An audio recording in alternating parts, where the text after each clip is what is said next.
Many Jewish people oppose Messianic Judaism for believing that Jesus is the Jewish Messiah. This message is not in agreement with those. The opposition of Messianic Judaism here is also not claiming, like many claim, that the law of Moses is not for Christians. Christ abolished that. People who just assume that don't apply the Jewish principles to Christianity, which are intended to be foundational therein. The inherently righteous eternal principles of morality are contained in the law of Moses. Discounting these in Christianity will, and indeed has, led to false grace being taught, and an untold multitude of those who profess faith in Jesus Christ, who are workers of lawlessness, on the broad way to hell. Many professing Christians who might criticize Messianic Judaism have their own ears in relation to not understanding the significance of the Jewish temple's destruction in AD 70. Many believe that though the practice of Judaism and Christianity should not be mixed, they also wrongly believe that God has a separate covenant with Jews who reject Christ.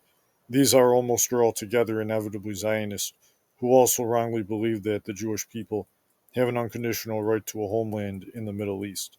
The same people are also likely to wrongly believe that Jesus has released Christians from law altogether.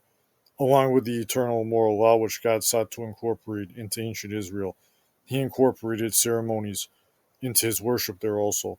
These things were not moral issues. They were only righteous and holy things, because they were appointed as such for the time being. Many things in the law of Moses obviously fit into this category.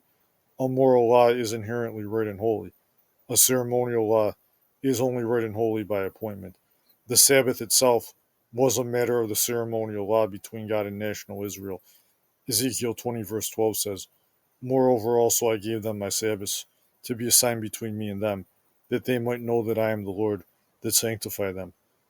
Messianic Jews and others who attempt to mix Judaism with Christianity will say that Jesus lived under the Mosaic ceremonies and upheld them in his teaching.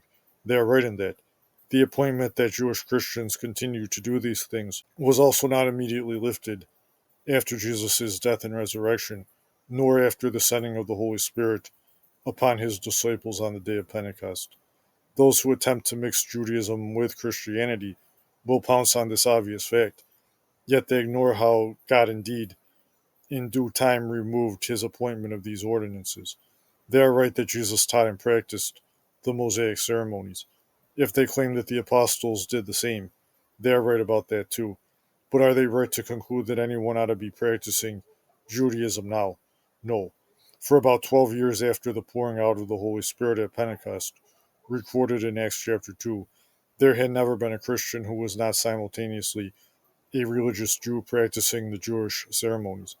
However, about 12 years after the Christian church was inaugurated, the Lord chose to send the Apostle Peter to a Roman centurion named Cornelius, a man who truly feared God yet somehow had not become a Jew through circumcision. It's seen in Acts chapter 10 that when Peter preached the gospel to Cornelius and those with him, that the Holy Spirit fell on them in an unmistakable way. This shocked the Jewish Christians with Peter, and even Peter himself, because this had never happened before. Peter had them baptized with water immediately. Based upon this event, and other similar events which happened afterwards, recorded between Acts chapter 11 and Acts chapter 14, the apostles of Christ decreed that imposing the Jewish ceremonies upon Gentiles was to cease. Gentiles could now be Christians who followed Jesus with subjection to moral law and Christian ordinances, without also being subject to Jewish ceremonial ordinances. Since ceremonial laws are things which are only right and holy by appointment, unlike moral laws which are inherently right and holy, then God can choose to cease causing ceremonial laws to be binding whenever he sees fit. This is obviously something which he could not and would not do regarding moral laws. However, both in the first century and up until today, many do not accept this God ordained verdict regarding Judaizing. There were/are very bad reasons for this. These are what the book of Galatians is dealing with. Galatians is ultimately instruction on how the ceremonies of the law of Moses are not an alternative form of justification to the faith of Abraham, nor were they ever intended to be. To take them as such as to preach another gospel. People go into great error in interpreting Galatians when they don't recognize its context. as they go into great error whenever the context of a book in the Bible is ignored or twisted. Messianic Judaism might seem more complicated. It was surely sin after the Acts chapter 15 council to say that Gentiles had to convert to Judaism to be faithful to Jesus. Yet what about people who are naturally Jewish, which acknowledge Jesus as the Jewish Messiah? Is practicing Judaism required for them to follow Jesus as the Messiah? No. Is it even optional for them in doing so now? No.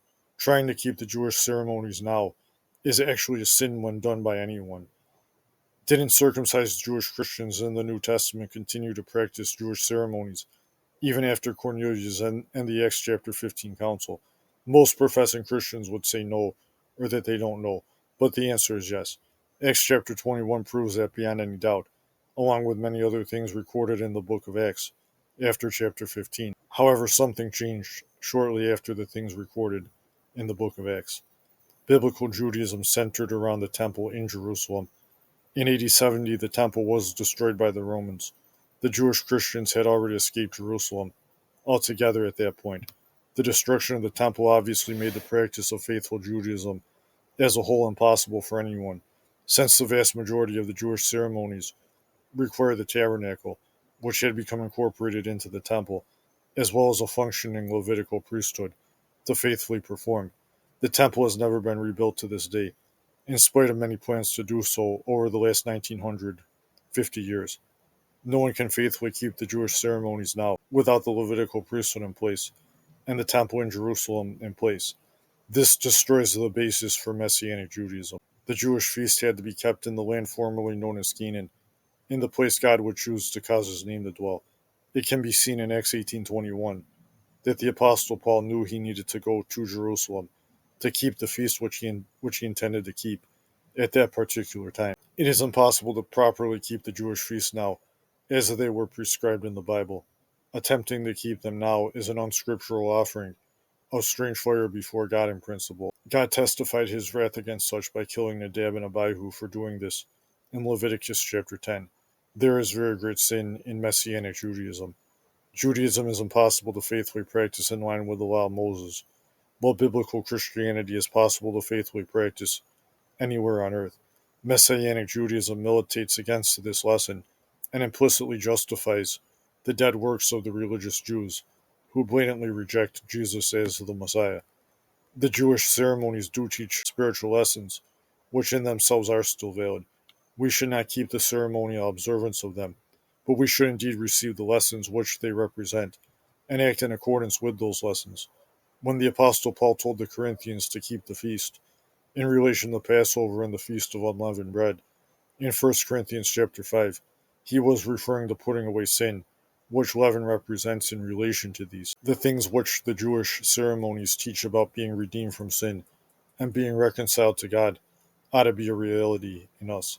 This is surely not so with lawless professing Christians and Jews who reject Jesus as the Messiah. It is right then to honor the significance of the Jewish ceremonies, but it is also great presumption and strange fire to attempt to keep them now.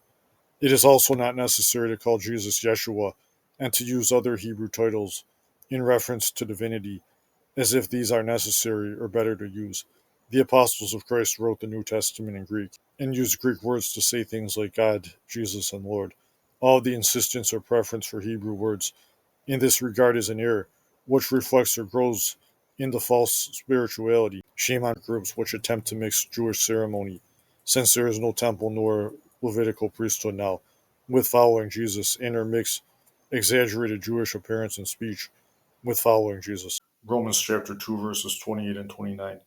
For he is not a Jew which is one outwardly, neither is that circumcision which is outward in the flesh, but he is a Jew which is one inwardly, and circumcision is that of the heart, in the spirit, and not in the letter, whose praise is not of men, but of God.